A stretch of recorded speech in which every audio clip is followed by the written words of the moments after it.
my writing voice is still very much informed by the fanzine culture, and also things like Viz as well, which I discovered when I was sort of 15 or 16, and just thought I was going to burst just reading Finbar Saunders and Billy the Fish, and I actually thought I might legitimately have a reason for not doing games because I might have to go to the sick bay.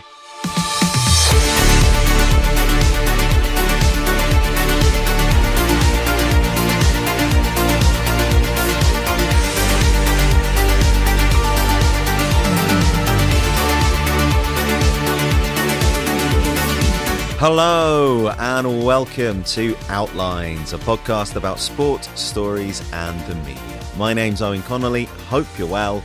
It is great to have you listening.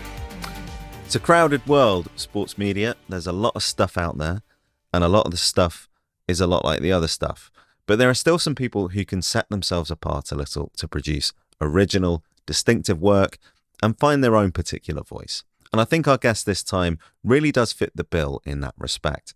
For about the last decade, David Squires has produced regular cartoons for The Guardian that poke fun at the excesses of football, its culture and its commerce, while also finding time to celebrate its deeper charms. Through sharp writing and a singular art style, he's chronicled some of the biggest and the oddest moments of the past few years, pulling a memorable cast of characters from the players, coaches, owners and officials of the Premier League and beyond, and even finding more poignant and reflective notes when he's needed them. His work on football has also appeared in Germany's Freunde magazine and French sports daily L'Equipe, and he's created series on film, politics and culture.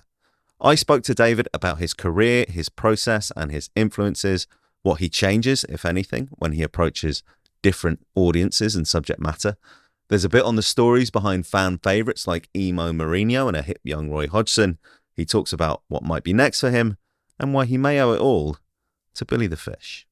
Some fun stuff in there from a talented guy. Quick request as ever before we get started. If you are enjoying the podcast, then please do let people know. Subscribe, rate and review on your platform of choice. The social media details are in the show notes too. If you're new, by the way, why not go back and check out some of the episodes we've done so far? It's well worth it. Great conversations with some very fine operators. And here's another one. This is David Squires.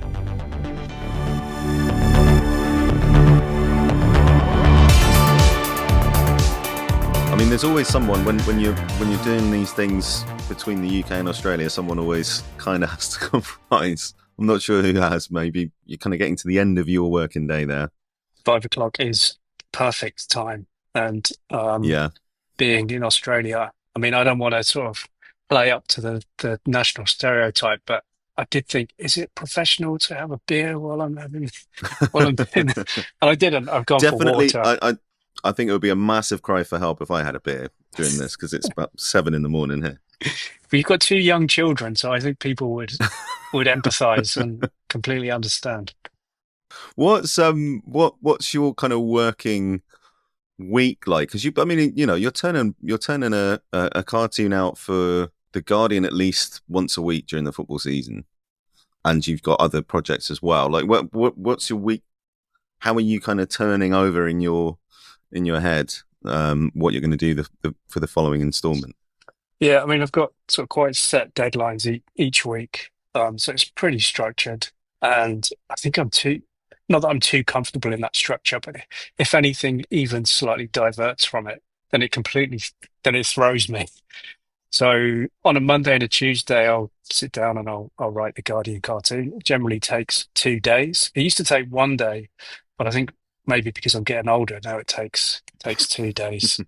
And really, I like to, by a Sunday afternoon, I like to have a good idea of what I'm going to approach and what subject I'm gonna do and how I'm going to tackle it.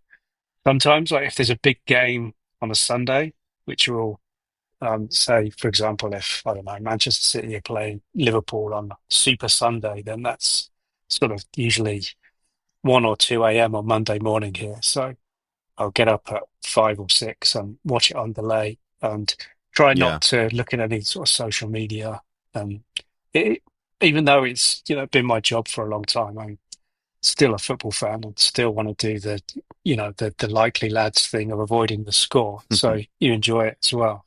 Um, Sometimes, I mean, obviously with the rounds of fixtures after European weeks usually means that there's a whole load of fixtures on a Sunday, so I Yeah. might have to get up even earlier and try and rattle through a few of those. But I'll be honest, I don't watch the full 90 minutes of every game. So if I don't know, Wolves are playing Brentford, just to pick two teams out of the hat, and I'll have a sly look at the score, and if that's 0-0, I mean, firstly, that would be a good result for Wolves these days. Um, but I think, okay, I can probably get by with the 10-minute highlight package, or maybe even the 3-minute one. So yeah, Monday morning I'm sort of catching up with the overnight football. But generally, by the time I'm doing that, I would have already had an idea for what I want to talk about. Yeah. And then yeah, it takes 2 days to get that done, and then it's a matter of sending it off to the Guardian, and then there's occasionally a bit of back and forth with the lawyers. I've had a fairly decent run of late. I've got an idea where the line is now after doing it for so long. But there are still some subjects that are sensitive. Yeah. And then yeah, I do that. And then my other jobs. So every fortnight, I've just started a new thing where I'm working for the film and culture magazine, Far Out, Hmm. and I've only been doing that for a few weeks. And once a month, I do a cartoon for Freunde in Germany, which I've been doing that for well, coming up for 10 years. And then during the A-League season, I do a fortnightly cartoon on the A-League as well. So Yeah. generally sort of works out that I do 2 to 2.5 cartoons a week. Yeah. And yeah, generally they will take a couple of days to do. Yeah. And had you always, I mean, you'll be familiar to a lot of people from The Guardian, and there might be people such as myself who remember when you were working independently. I think it was around the Brazil World Cup that your stuff started to kind of break out. Had you always had the format that you do now, these sort of one pages in mind and the sort of story led cartoons? Was that always the way that you wanted to approach it, or had you played around with the form a bit before then? Kind of, kind of fell into it in a way. I trained as an illustrator, and that's really what I wanted to be. That's what I studied at uni, and I mean, it sort of shows how old I am that when I graduated, the internet didn't really exist. I think I remember not long before I graduated, there was one computer which had the internet on it at Cardiff Uni, or at the University of Wales Institute, comma Cardiff. You can always tell you're a high seat of learning when there's a comma in the title. And yeah, I remember seeing the internet for the first time and not really understanding it. But anyway, so I graduated, and then it was a job of taking my portfolio door to door and trying to get gigs with magazines and publishers and all the rest of it. The problem was, as I say, I'm at heart a football fan, so nearly everything in my portfolio was related to football in some way. So even though you would hope that, art editors and art directors could see, oh, he can paint and draw on any subject, most of my portfolio was about Alex Ferguson, Kevin Keegan, and whoever was, in the headlines in 1996. Yeah. So I did that for a while, and honestly, I fell out of it. I moved to London. I got a full-time job there, working in the ticket office at West Ham, and that was sort of 6 days a week jobs. It didn't really leave much time for creative endeavors, and then I took various other jobs, and it's probably only when I moved to Australia in 2009 where I didn't really know anyone here, so I suddenly had a bit more leisure time. And so I started drawing these. It would take me a week really to do a painting, but instead I started doing these very quick one-panel cartoons about football and about the way that I felt about football. Um, and I had sort of earlier in my life done a few things for fanzines. I'm a Swindon fan, and the first thing I had published was in the Swindon Town fanzine. Um, I just felt that I wanted to express how I felt about football and its increasing commercialism, and the things that now looking back seem quite innocent because it should have been like 2010, and that seems like a far more innocent time considering where football is now. Yeah. Um, Not when you think about it for too long, but yeah. yeah, yeah. So I started just sharing those online. By then, Yeah. I knew what the internet was, and social media had made it a bit easier to share your work. And I'm glad to hear that you were in there from the start. You're you're a lifer. Well, I can remember, yeah, people sharing stuff on the dear departed Twitter Yeah, around that World Cup, and that was probably, it wouldn't have been the first World Cup that was heavily Twitterified, but it was the one where basically any football writer was on there, and it was funny times a day. So lots of second screens and stuff. yeah, Um, that's right. And yeah, it was during that World Cup that I decided I still had a full-time job in a completely unrelated field. And yeah, it was during that World Cup I decided just to do one quick drawing a day and something topical. And yeah, Twitter, I sort of owe it all to Twitter, which now is a terrible thing to say. Think of the people now who are saying they owe it all to X. Um, so yeah, and that really sort of it grew from there. And wasn't long after that tournament that the Guardian got in contact and asked if I'd like to do a weekly strip for them. yeah. And then that first season I was doing it, I still had a full-time job, so it didn't leave me with much time to do anything else. But then I got made redundant, so I was able to do the cartoon thing full time, and Mm. luckily still clinging on, still just about making a wage from it. So yeah, So I mean, that's about a decade now. I mean, what do you think? What do you think it is about modern football that's such fertile territory for this kind of thing? like there's so much to satirize. There's so much to be, I guess, angry about. Angry is probably too strong. Well, actually, angry is appropriate for some things. But there, on a sort of more innocent level, there's still plenty of things that sort of take the piss out of. There's always someone who's making a fool of themselves. I've always enjoyed ridiculing or satirizing the hyperbole that surrounds football. Right back to, when I started these sort of things in 2010, 2011. And I think over that time as well, we've become more conscious of who owners are. Like you never used to think about who an owner of a football club was. Really, it's very rare. Like I sort of got into football in the 80s and you didn't really know who anyone was, apart from maybe, Robert Maxwell or Alan Sugar or that kind of thing. But yeah, there's always a sort of conveyor belt of new characters who come along. I'd say, I remember once Harry Redknapp stepped away from management. I remember thinking, oh, I wish he'd come back. What am I going to do without Harry Redknapp? But there's always someone else who'll come along, like Jose Mourinho. Yeah, And when he seemed to have been on his way out, sort of in the autumn of his career, and I'm thinking, what am I going to do when someone else always comes along? yeah. I mean, we'll come on to that kind of the kind of character stuff that you've woven in down the years. But what's your goal when you're starting a new one? So take yourself back to sort of Sunday of this week when you're outlining an idea. What are you trying to get to? What makes for a really effective cartoon? It really depends on the subject that I've chosen. In most cases, my primary objective is to make it funny or to make a serious point through humor.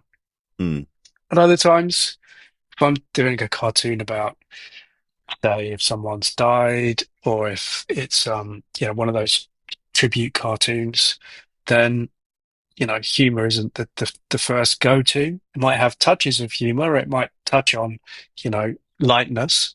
But yeah, for the most part, my aim is to make it funny. Believe it or not, there might be people who listening and go, really? But yeah, that's always the starting point. yeah. And do you start with the script? Do you write it first, or do you have images that you think I've got to get that in there somewhere, and build around that? Again, it's both. Like I have such a loose script. I will always start with sort of a Word document and do sort of a bit of a brain dump. And it starts out like such an unfocused blur of ideas, and then over the course of the day, it sort of gradually tightens. But yeah, on other occasions, there might be, say, two or three panels, visual ideas that I have thinking, okay, that's the basis, that's the starting point. Say, so for example, this week I did one about Ange Postecoglou being under pressure at Forest already. And it was really based on his press conference after the last game. They lost to Newcastle, which contained plenty of angisms. Um, and yeah, I had this idea of him being like the Black Knight from Monty Python's Holy Grail, I think, is it? Yeah. So I just had the idea of taking a few of those quotes and where he's sort of talking about how the situation can be retrieved and isn't lost, and there's nothing wrong with struggle and hardship. And I wanted to set that against, the Black Knight gradually losing his limbs, and so yeah, that was really the starting point for that. It's Yeah. kind of sort of intuitive that the way that I work. It's very rare that I think, okay, I know how this is going to go in each panel, and I've written the whole script, bullet points, and bang, bang, bang, and I can. I mean, that's the absolute dream. That's great, and I do love that. If I'm walking the dogs on a Sunday afternoon, I think, okay, I've got this a really solid idea. I know it's going to play in each panel, and I can get it finished in a day and a half, and it's smooth going. But that happens, I think, probably once or twice a year. Yeah. I mean, how much do you communicate with colleagues at all? Do you talk about what stories might be percolating through in a given week, or do you completely? I mean, for one thing, if we're talking about the Guardian anyway, most of your Premier League colleagues are asleep when you're awake, and so on. But Mm. do you prefer to sort of just completely let it come through, whatever your observations are in a given weekend? There are a few times where I will I'll contact James Dutt, who's my editor at the Guardian, and I'll say, look, I'm thinking of doing this subject. Usually, if it's something, a slightly controversial subject, or maybe something which is a bit more obscure, then I might run that by him. But generally, they're great, and they're just happy with whatever I deliver on a Tuesday. But you're right, I do have to try and kind of have to think about someone else might be right in this. I have to make sure that I'm not crossing the streams. The worst thing is if I've written a cartoon on a subject and then about 10 minutes before I'm about to send it, I see that Barney Ronay or Jonathan Liu have written this absolutely amazing piece, an 800-word piece that is beyond anything I could do. Oh, Christ. It nearly happened this week. I did think about drawing a cartoon about the return of the long throws and still might return to it. And then just before I usually file, I saw that Barney had written a piece on it. And I sort of thought, thank God I avoided that. I headed that one Yeah. away. Um, so yeah, and that is a challenge during major tournaments where everyone is watching Yeah. um, the World Cup or the Euros, and everyone's online making jokes. And there have been times where I've filed my cartoon and then looked online and seen like, oh yeah, someone else has beaten me to it. But Yeah. It's you like kind the of have late to night. just let it go. Yeah, it's the late night television thing, isn't it? Where everyone's already told jokes somewhere by the time someone's written it and had time to record it.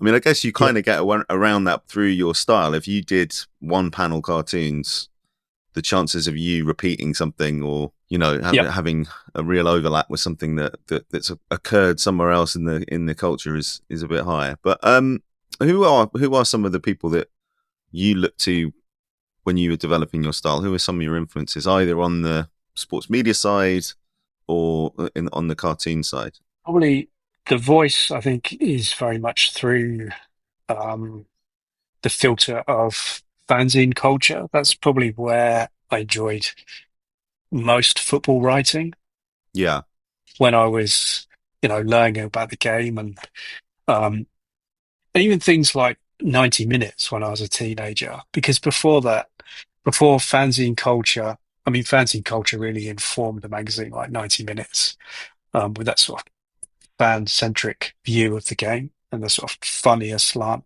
things.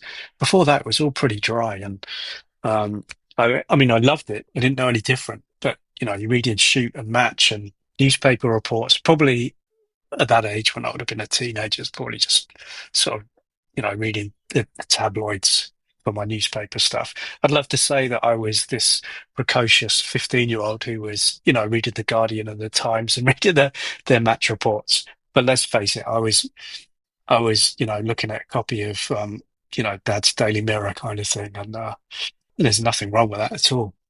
But yeah, so you had that, and then you had on a Saturday, football focus, and actually St. and Greavesy. There's some humour in there as well, Yeah, which was great. But yeah, really, this I suppose it still is my voice. My writing voice is still very much informed by the fanzine culture. yeah. And also things like Viz as well, which I discovered when I was sort of 15 or 16 and just thought I was going to burst. It was like, Well, I remember the very first copy I found. I was skiving off swimming at school and someone had left a copy in the sort of bit you had to go and sit with all the other malingerers. And there was a copy of Viz there and just reading Finbar Saunders and Billy the Fish. And yeah.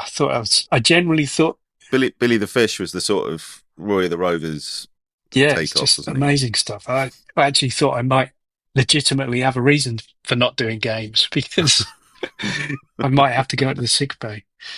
And yeah, like all of us, I think, like most sort of people who come up in British culture of the 80s and 90s, I just adore comedy. And Yeah. still now, which I'm not saying that's a thing that's unique to Britain. I'm not going to go out and start, putting flags on lampposts or anything like that. But yeah, it's something that we take really seriously, I think. Yeah.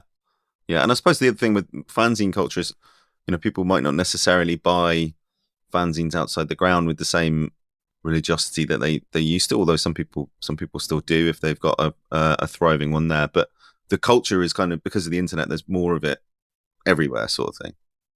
Yeah, and I would say that another factor. I mean, once the internet came along, a lot of fanzines moved online and became, um, you know, fan forums. Mm. And the one that I was obsessed with and would spend out days, weeks on was the When Saturday Comes forum, where there were some absolutely amazing writers as well. So it was a learning experience. So you had someone like Ken Early on there, Hmm. who's a regular poster on there. Just amazing, just watching him arguing with other people about, Liverpool's 2004 team. And then you had music writers as well, people like Simon Price and David Stubbs and Taylor Parks, all like brilliant writers. It helped that I had a job that at the time that I didn't really care about, and my boss couldn't see my couldn't see my screen. But I'm sure I'm not alone in being the only person who was just spending, well, I mean, as we know now, a terminal amount of time online.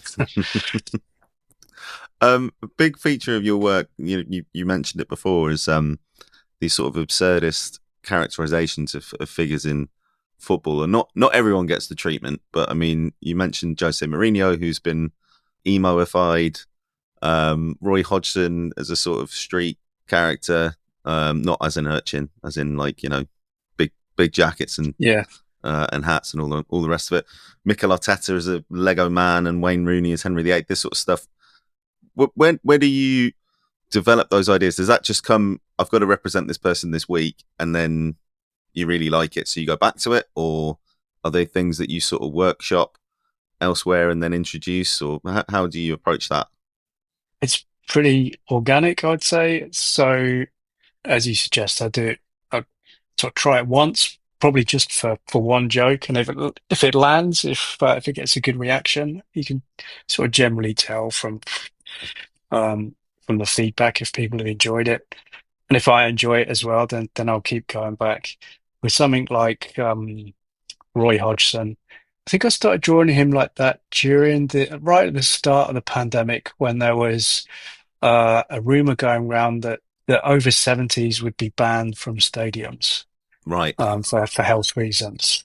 So I had this sort of extended bit about him pretending to be younger than he was by dressing younger, but also by trying to pass off knowledge about early 90s shoegaze bands. So kind of getting it wrong. Um, and so that kind of stuck. He's just, yeah, he's fun to draw wearing, a cap back to front and a global hypercolor t-shirt or whatever have you. And also I guess the puns of the band names that you could play with. And Yeah. the same with Mourinho. That was part of it. And Emo Mourinho, that character came about because he was just behaving like such a sulky teen. And it would have been, I guess, the last season where he's at Manchester United. He'd been off to the Russia World Cup. I think he'd been working for Russia Today, and having a lovely time as a guest of Vladimir. And then pre-season started, and he's back with Manchester United, and they're on a tour of the US. And I just kept seeing clips of him in this pink hoodie, which must have been, United's training gear at the time, just complaining about being there and not having any players. And I think he had I can't remember the player he had a go. Maybe it was Anthony Martial had gone home to be with, to witness the birth of a child. And, Mourinho had the hump about that. And then the season started and United were pretty terrible. And it just seemed to, his mood seemed to darken every week. So that became a long running character, mostly because of him. And yeah, I think people enjoyed the aspect of the puns on, certain emo bands that they might remember, mixed with United players, rival skulls rather than rival schools. I think there's some quite deep cuts in there, and I'd like to say it was all my knowledge, but I really bled the Wikipedia page of emo bands of the early 2000s dry. So I was kind of glad when he moved on because I'd done it all. Yeah. Well, I guess you put something like that out into the world. The Roy Hodgson one is a fun one as well, because you couldn't have done that when he was England manager, because the kind of context around him is so different. But when he was at Palace, he became a much cuddlier, more celebrated, kind of cherished figure, because he was kind of coming into the winter of his career and all the rest of it. But I guess there's something that you've thought, and then I suppose you get the feedback from the community and your editors and all the rest of it, and you think, I'm onto something here. I'll go with it. Yeah. Roy especially has such a unique appearance. Physically, such an interesting looking man. And I can sort of draw him from memory. I know that the line of the bridge of the nose, and then the top lip kind of goes in, and then the jaw comes out. He's also got this very unusual sort of throwback, almost like a teddy boy kind of. I think it's the hair as well. He's always had brilliant hair. I hope I've still got such a, impressive bouffant if I reach his age. And the way that he's, really his career as well is astonishing. The places he's been and worked and yeah, looking at how he appeared in the early 90s, where he had this beautiful brown helmet of hair, looking like he could be, sipping an espresso on a Vespa. Just a dude. Do you find yourself drawn to people who are more fun to draw? Yeah, I guess sometimes I don't want to sort of take the mickey out of anyone's appearance, and I don't think that the way that I draw people really does. I don't really accentuate features in that way. But I do think someone like, do you remember, this would have been about 8 years ago, when the Notts County owner accidentally tweeted a photograph of his own penis while he was trying to make a point. He was trying to make a point to the fans about loyalty or something. Like, they were all in protest about it. I mean, the other thing is his name was Big John.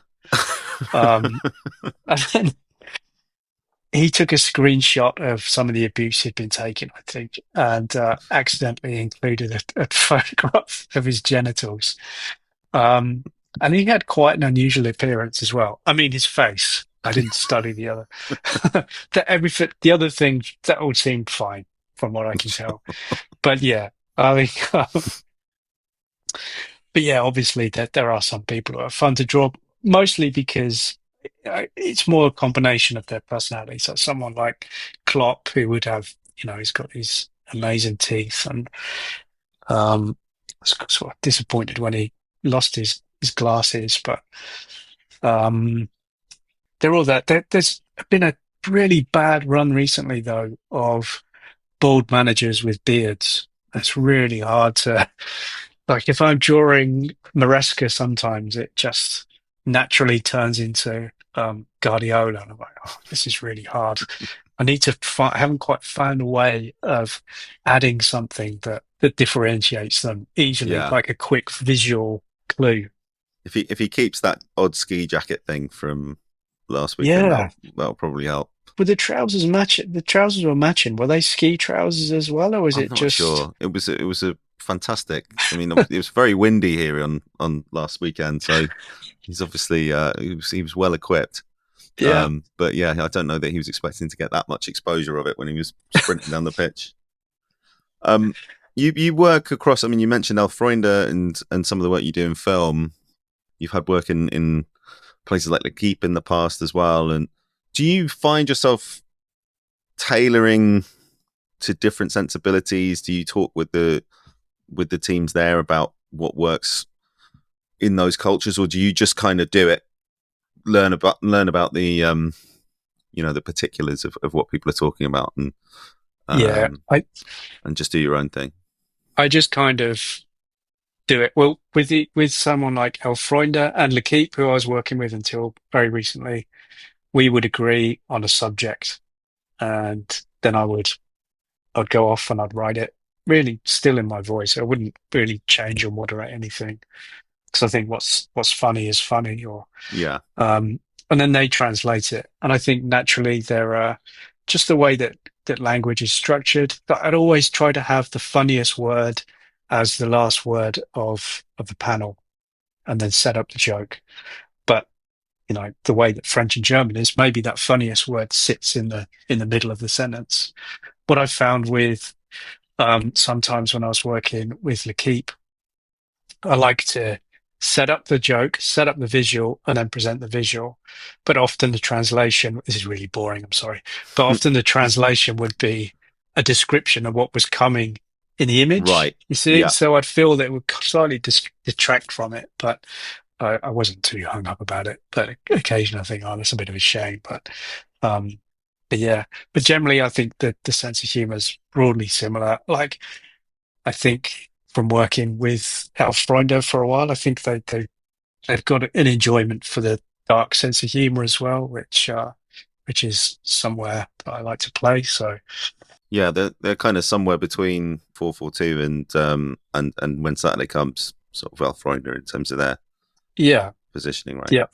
But just in terms of like the German sense of humor seems to be kind of similar to the British one. And that old cliche about, Germans not having a sense of humor just doesn't. It's just bullshit. So Yeah. although if they find my cartoons funny, then maybe there is something in them not having a sense of humor. The other thing you're currently doing cartoons on film. You've done series on politics in the past.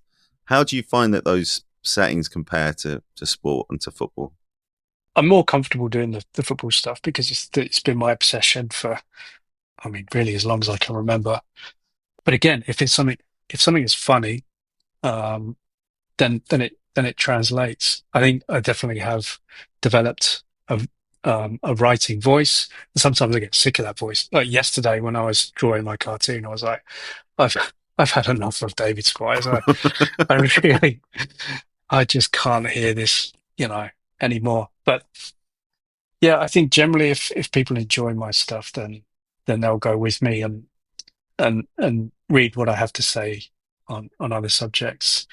Um, I don't think that football exists in a vacuum as well, and I don't think that Mm, football fans only like football. I'm sure there's some. I'm sure someone like Mark Goldbridge, maybe, or at least that's what he presents.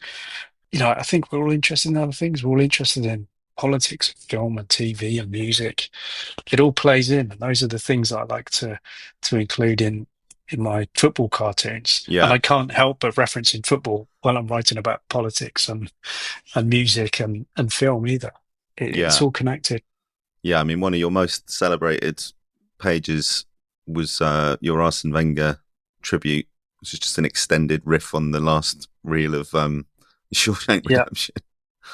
yeah. I mean, But people got it because, yeah, like you say, none of this stuff kind of exists on it on its own terms. It's all interacting with something else. yeah. I mean, there have been times when I've got that wrong and I've gone for something maybe slightly too obscure and it's just completely flopped. But yeah, but generally I try to go with something that people will recognize. Yeah. The other thing that again, you hinted at it a bit earlier, but you've done some very well received stuff, particularly when someone's passed, or or when there's an anniversary of a tragedy or something like that, where you've gone a completely different direction. You've been much more reflective, and there might be some humor in the sense that it's kind of warm, but it's not. You're not trying to be funny, basically. Yeah, Um, yeah. how do you approach those weeks? What makes you think? Is it just something that you personally reflect on, and you think this demands this sort of tone from me this time? Yeah, I think with those ones, often try to make them more visual, sort of minimal text. I'll often try to use the words of the people themselves. So when someone passes away, say like when Bobby Charlton died, like what an amazing story. It's an insane story. What he went through to survive a plane crash and then be to A, come back and play football. I mean, to survive the plane crash, to come back and play football, to win the World Cup, European Cup, astonishing, but was always, washed with this sadness. And so for that one, I decided to use his words from his autobiography. And also at the time, there's everyone is writing about um about the player, about Bobby Charlton, and just Yeah, some great writing, great obituaries, like really moving pieces that I don't think I compete with. So I prefer to present it in a more visual fashion. There is some humor in some of them, say like with a person like Terry Venables, whose life was more joyous, or so with that one I think I did a parody of him singing I Did It My Way, which is a song I can't stand. I had to listen to about 50 times to get the lyrics and change them. But yeah, so where appropriate, I do like to add some humor. Um, so with the Bobby Charlton one, obviously towards the end of his life, he suffered from dementia, and so I wanted the cartoon to gradually fade to white with his memories of Munich, and I thought it was sort of a reasonably poignant end to that cartoon, and I got a few copies printed off from a local print shop here, and they called me up after I'd submitted the file and said, "Oh, I think yeah, I think there's a mistake because you've left the last panel blank by mistake." And I'm like, "Oh no, that's me, that's me being poignant." And then found myself explaining to someone who had absolutely no interest that, well, Bobby Charlton was this footballer in the '60s, and and just going through the whole thing. But yeah, those are the ones that I probably stress about most about yeah, getting them right, because obviously, there's a chance that friends or family will read that. Friends or family of the people of the person who's passed away. I would never want to add to anyone's pain, or um, but thankfully so far, I've had a positive response to yeah, those kind of strips. yeah. What's an entry that you're especially proud of in the last 10 years or so? It probably would be those obituary style cartoons because yeah, the really the pressure's on to not mess it up and to get it right. To, I don't want to be too mawkish either. I don't want to sort of Mm, go too far into being overly sentimental and um I don't want to. you'll never see me adding, Paddington taking someone off to the gates of heaven or anything like that. So, but yeah, those are the ones that I'm probably proudest of. Yeah. Um, but also there's probably a few where I've just got really silly jokes in that making me laugh, and other people have enjoyed too. So, but really it's the tribute ones. Yeah. Yeah. Okay. Well, we're almost out of time, but what's something that you'd like to try next in your career? What's is there are there any projects burning away? Are there any shifts in gear that you're thinking of, or I'd really love the opportunity to bring some of the characters and ideas to life through animation. It's something that I've sort of come close to achieving in the past, but it'd be nice to, find the time to get that going again. Really, like all of us, where do you find the time between your weekly jobs and the 8 hours a day you spend scrolling on your phone? Yeah, how can we find the time? Um, but yeah, that would be nice to bring some yeah? of them to life. What would you have to think about in that way, in that dimension, to shift those characters from something static to something animated? What would you have to think about in the storytelling aspect? Obviously, there's big technical challenges to animating them, and you'd obviously need to bring people on board. But Yeah, you know, how would you have to think about what works? you would need. If we were talking about, say, like Mourinho, Hodgson, Arteta, Rooney, for example, you'd need a premise for where they would be all together. Something, I guess, like Stella Street, that kind of thing. Mm, But it wouldn't necessarily need to be those characters. I think um, there's so many sort of rich, great football stories that could be told through that format that I'd love to see, yeah, especially if I'm commissioned to make it. But it's like anything, sort of trying to break into a new industry and doing something different. Incredibly hard. Um, yeah. and there's the creeping spectre of AI. So, but frankly, I'd be happy to make it through the next sort of 15, 20 years to retirement and still have a job. So, that Yeah. would, Well, I'd be happy. I don't want to wish for too much, because if you told me when I was a kid you can make a career from, you know, drawing cartoons about football, then absolutely would be delighted with that. yeah, fantastic. Okay, well, there's three questions that we ask everyone before we let them go. The first is, do you have an origin story or something that sparked your interest in sport in the first place? Probably wasn't like one lightning bolt moment. I think it was just the gradual drip of the culture, So something happened probably between the 1982 World Cup that I had no interest in when I was 7, just didn't wasn't on my radar at all. And then by the 1983 FA Cup final, when I was 8, I was all in, like obsessed. And I think it was things like I heard you talking to Adam Hurrey a few weeks ago about the graphics, like the way Mm, that the stuff around football, the way that it looks. So it's Panini stickers and kits and badges, and it's that stuff. I remember when I first got into football, I didn't really have a team. I hadn't. Everyone else seemed to have a team, and there was a trend in the early '80s for these leather sports holders with a team name on the side. It's usually be Manchester United, Liverpool, Arsenal, Spurs. And I asked my mum for one of these, and she said that she'd bring me one back from Swindon Market. Swindon wasn't an option then, by the way. Although I'm a Swindon fan now, I didn't even really, wasn't really aware they had a football team. Anyway, I decided I would support whichever team of the bag that she brought home. And she brought it home, and very excited to reveal it was Notts County, oh which wow. which I didn't even know was a football team. So yeah, I sort of reneged pretty quickly uh, on that deal with myself.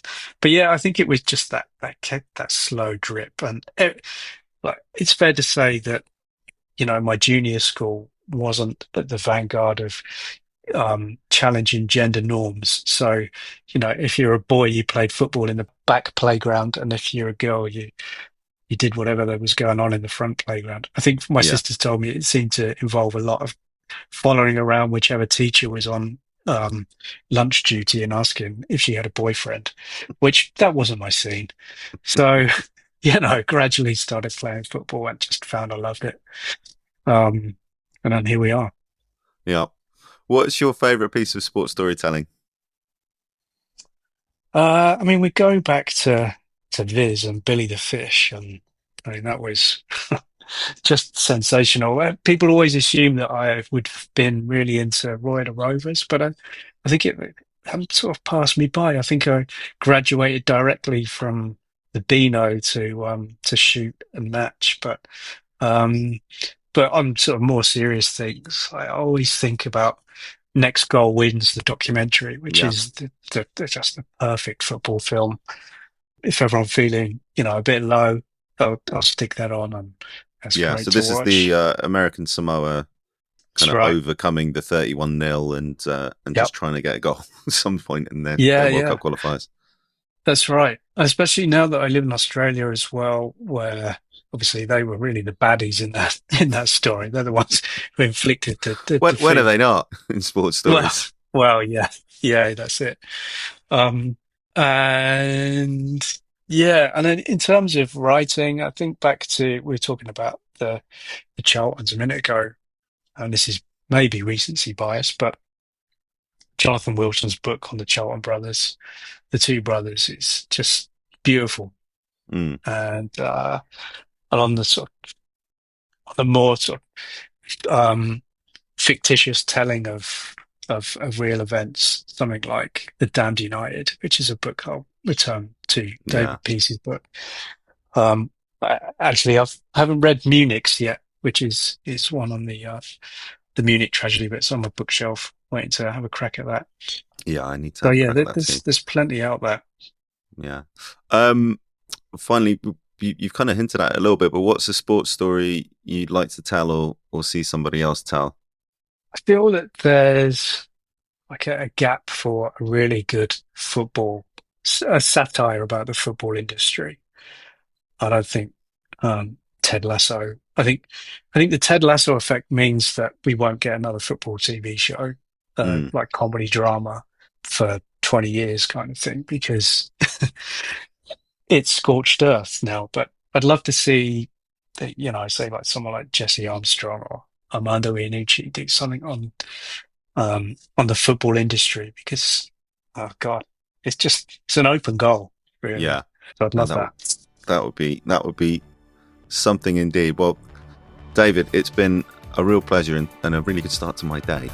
So thank you very much for taking the time. Look forward to seeing more of your work in the future. Thank you. Thanks so much for having me.